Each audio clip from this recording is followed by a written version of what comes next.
یاد رکھیں سسر سے پردہ تو فرض نہیں ہے، لیکن سسر کے ساتھ جسم کو جو ہے نا جیسے مصافحہ کر لینا یا سسر بہو کے جو ہے نا وہ پیشانی پہ پیار کرے، یہ جائز نہیں ہے، اس کی قطعاً اجازت نہیں ہے.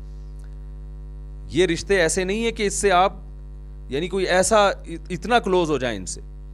تو علماء نے بیان کیا ہے کہ سسر بہو کو پیار کرنے کے لیے صرف سر پہ ہاتھ رکھ سکتا ہے، بس اس سے مصافحہ نہیں کر سکتا، وہ اس کے جسم کو ہاتھ نہیں لگا سکتا.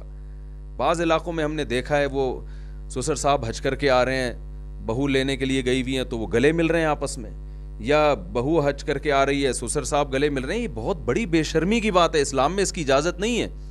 علماء نے بیان کیا اگر سسر بہو میں کوئی ذرا سا بھی ناجائز تعلق قائم ہو گیا تو یہ بہو کا رشتہ اپنے شوہر پہ، یہ بہو حرام ہو جاتی ہے، نکاح ختم ہو جاتا ہے اس سے. بہت اس طرح ساس اور داماد کا جو معاملہ ہے تو ساس پیار کرنے کے لیے داماد کے سر پہ ہاتھ رکھے، بس بیٹا ہے اتنا کافی ہے، سر پہ ہاتھ رکھے.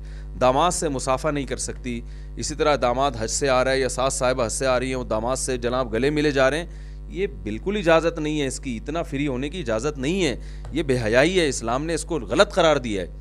تو صرف اتنا ہو کہ داماد جب گھر آیا تو ساس اس کے سر پہ ہاتھ رکھے، بس اس سے آگے آپ بڑھیں گے تو یہ اللہ کی حدود سے تجاوز ہو جائے گا.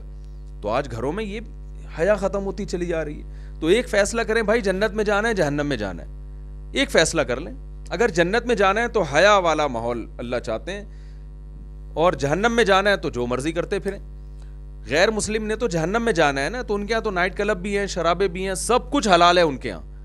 لیکن مسلمان اگر جنت میں جانا چاہتا ہے تو اسے حیا والا راستہ اختیار کرنا پڑے گا، اسے حیا کو ترقی دینی پڑے گی. ان الذین یحبون ان تشیع الفاحشۃ فی الذین آمنوا لہم عذاب علیم فی الدنیا والآخرہ.